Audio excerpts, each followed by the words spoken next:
Hello, and welcome to the Sharlayan Forum's guide on Warrior. As one of the original jobs from A Realm Reborn, Warrior has undergone various changes and glow-ups throughout the years, and Final Fantasy XIV's newest expansion, Endwalker, is no exception. Before we get into the guide, please remember to subscribe to the channel if you feel like I've earned it, like or dislike, share, and comment on the video with your thoughts and opinions. With that out of the way, let's begin. Warrior is one of the 4 tanking jobs in Final Fantasy XIV and wields a massive two-handed axe as its weapon. The main draw of Warrior is its extremely high personal sustainability and its unrelenting attack style with multiple cooldowns to ensure that its attacks are as devastating as possible. Before we talk about Warrior's kit, I first want to address their tank stance, Defiance. Tank stances in Final Fantasy are a pretty simple thing, simply increasing the amount of enmity you generate by a massive degree. It's as simple as this. If you're the main tank, turn Defiance on. If you aren't, leave it off, or turn it on later into the fight to maintain the number 2 aggro spot. Getting into the Warrior's kit now, we'll start with their basic combos. Warrior has a single 3-part combo with 2 possible finishers. Each of these branches will start with Heavy Swing, followed by Maim, and then either Storm's Path or Storm's Eye. Storm's Path is a pretty simple medium potency attack that will also restore a small amount of HP to the warrior.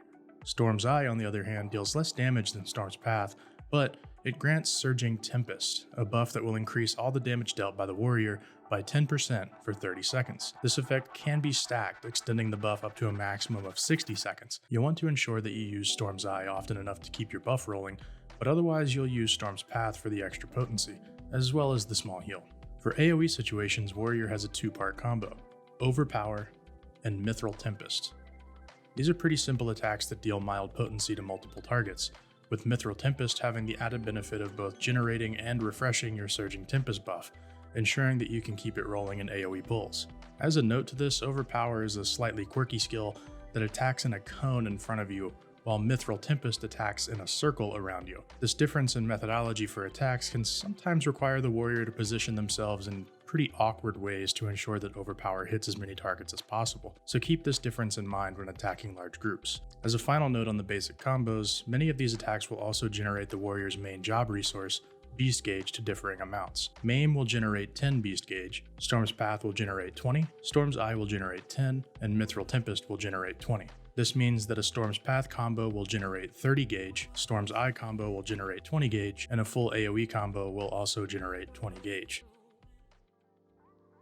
Beast Gauge can be spent on 2 different skills, Fell Cleave and Decimate. Fell Cleave is a single target attack that deals awesome damage and costs 50 Beast Gauge, while Decimate is an AoE version that deals decent damage to all enemies in a circle around you and also costs 50 Beast Gauge. While on the topic of these spenders, we're also going to address the warrior cooldown Infuriate. Infuriate instantly grants 50 Beast Gauge, allowing you to execute either of these attacks at a moment's notice. Infuriate holds up to 2 charges and requires 60 seconds to replenish a charge. As an additional benefit, Infuriate will grant the nascent Chaos buff for 30 seconds, transforming your Fell Cleave and Decimate into Inner Chaos and Chaotic Cyclone respectively. Each of these attacks deal increased potency compared to their non-chaotic counterparts and are also guaranteed direct critical hits. Additionally, all of these abilities, Fell Cleave, Decimate, Inner Release, and Chaotic Cyclone, will all reduce the cast time of Infuriate by 5 seconds with each use, allowing you to rush into these high damage abilities even more often.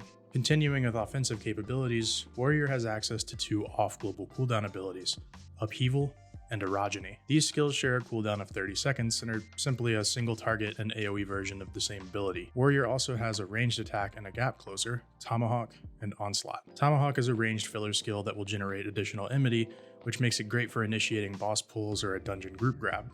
Onslaught is Warrior's gap closer and holds a maximum of 3 charges, with each charge taking 30 seconds to refresh. As a small note, Onslaught cannot be executed when bound, but the actual use case of this ability is pretty irrelevant for anything outside of initiation or simply for weaving in for extra potency during a fight. With those offensive capabilities out of the way, we're now going to discuss Warrior's big damage cooldown, Inner Release.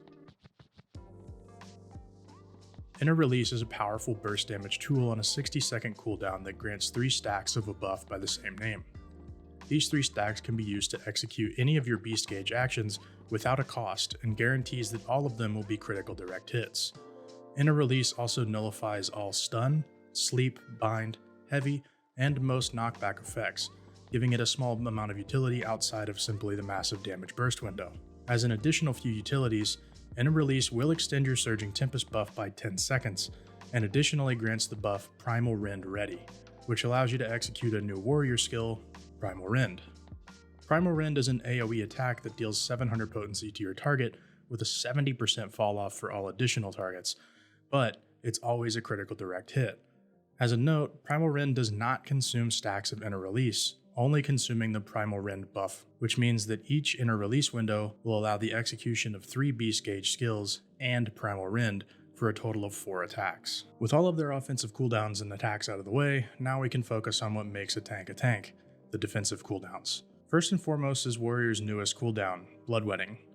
Now, Bloodwetting has a massive tooltip that can be sort of intimidating to look at, but it's pretty simple once you break it down. Upon execution, Bloodwetting will reduce all damage taken by 20% for 4 seconds.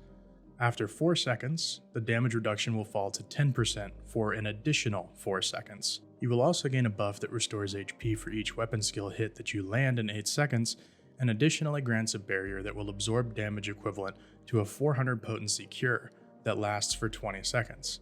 Again, it seems like a lot, but in a nutshell, Bloodwetting gives you a shield, a heal on all of your attacks, high damage reduction for 4 seconds, followed by mild damage reduction for 4 additional seconds. Bloodwetting also has a sibling skill called Nascent Flash.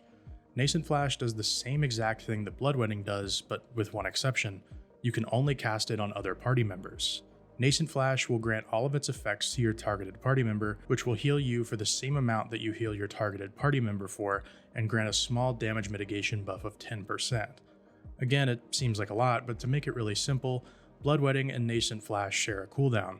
If you're main tanking or about to take a heavy hit, pop Bloodwetting for yourself to increase survivability and grant a shield. If you're off tanking, or a party member is targeted by a heavy skill, throw them Nascent Flash to grant them the bonus survivability, while also giving yourself a small defensive buff. Thrill of Battle is a skill that will increase the warrior's maximum HP by 20%, and also restore HP equivalent to the amount of max HP granted.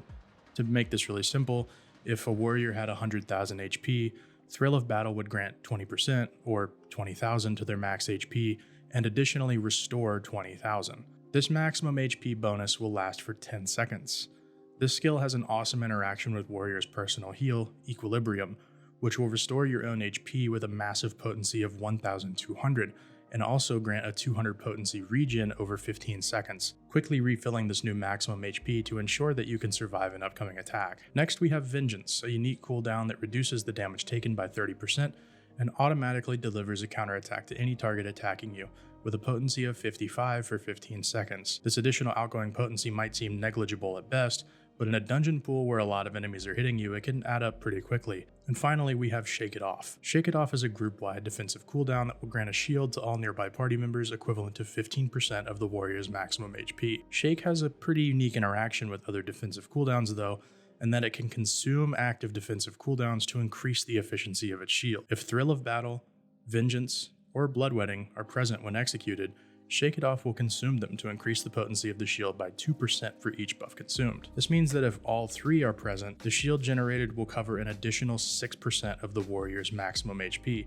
for a total of 21%. Again, using the example of a warrior with 100,000 HP, this would mean the difference between a 15,000 HP shield and a 21,000 HP shield. Additionally, Shake It Off will heal all the affected party members with a potency of 300. Shake It Off is a great utility and should be used for raid-wide attacks, and can be bolstered if you have an additional few cooldowns to spare, but it's perfectly fine to use it without consuming any of these cooldowns. While I'm not going to cover them specifically in these videos, Warrior also has access to all of the tank role actions that grant additional mitigation and defensive possibilities, which makes Warrior a defensive powerhouse in its own regard. And finally, that brings us to Warrior's invulnerability skill, Holmgang. Holmgang will tether you to the target, binding them in place if they're not immune to this effect, and preventing your HP from falling below 1 for 10 seconds. Like all of the other tank invulnerability skills, Holmgang can be used to both cheese mechanics and ensure that you don't meet a grisly fate under the massive attacks or tank busters. The main benefit of Holmgang, however, is its incredibly short cooldown. Compared to the other tank invulnerability skills, it is by far the shortest cooldown, making it one of the best and most easy to utilize in the game. With that, we've wrapped up my guide on Warrior. Like the Samurai Guide, I'll link the Balanced Discord server below to give you additional information and insight into Warrior's finer details. Warrior has a simple opener, and its rotation relies more on a priority system than a hard set rotation to keep itself rolling and ensure that big damage is going out while rendering incoming damage as trivial as you can. You want to ensure that you keep your Tempest buff up and make sure that you use your OGCDs and your stacking skills are always spinning. Thanks for watching my guide on Warrior. Be sure to like, comment, and subscribe if you feel like I've earned it for more job guides and Final Fantasy content coming soon. Have a great day.